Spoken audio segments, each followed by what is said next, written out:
Bonjour, aujourd'hui c'est le 13 septembre et nous méditons donc dans Proverbes chapitre 15 verset 18.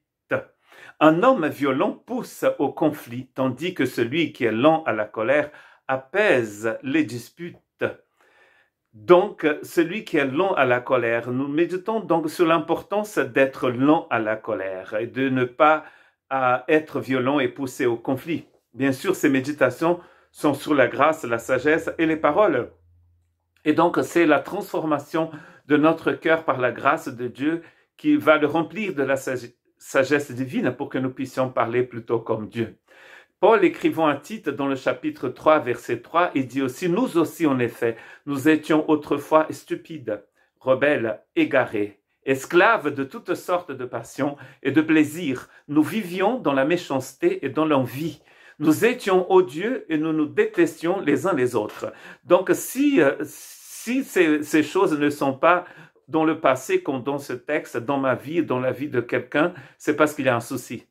Donc, dans le verset 4, il va dire que Dieu nous a régénérés, nous a donné une nouvelle vie, nous a transformés. Mais ici, nous sommes comme dans Éphésiens chapitre 2, versets 1, 2 et 3, où Paul parle de notre vraie condition avant de rencontrer Jésus.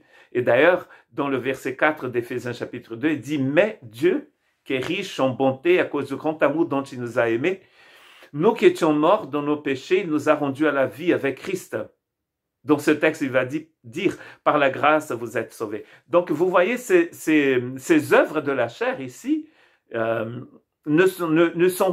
vont pas de pair avec le fruit de l'esprit qui habite dans le cœur de quelqu'un qui est né d'en haut. C'est cette personne qui sera lent à la colère. Pas de méchanceté, pas d'envie. Nous étions comme ça, nous dit Paul ici. Dans Romains chapitre 1, 2 et 3, il va aussi décrire la condition de l'homme avant la justification par la foi, avant la régénération, avant cette naissance d'en haut. Et dans Romains chapitre 1, versets 29 à 31, il dit « Ils sont remplis de toutes sortes d'injustices, d'immoralité sexuelle, de méchanceté, de soif de posséder et de mal. Leur être est plein d'envie, de meurtre, de querelles, de ruses, de fraude, de perversité, rapporteurs. » Ah, la langue ici, ils sont aussi médisants, aussi la langue, ennemis de Dieu, arrogants, orgueilleux, vantards, aussi la langue, ingénieux pour faire le mal, rebelles à leurs parents.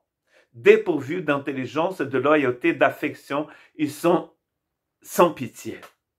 Ça, c'est encore une fois une personne qui n'est pas née d'en haut, n'est-ce pas? C'est comme ça que Paul décrit dans Romains chapitre 1 les personnes qui se sont éloignées de Dieu. Mais si nous sommes en Christ, nous ne pouvons pas être comme ça. C'est pas possible.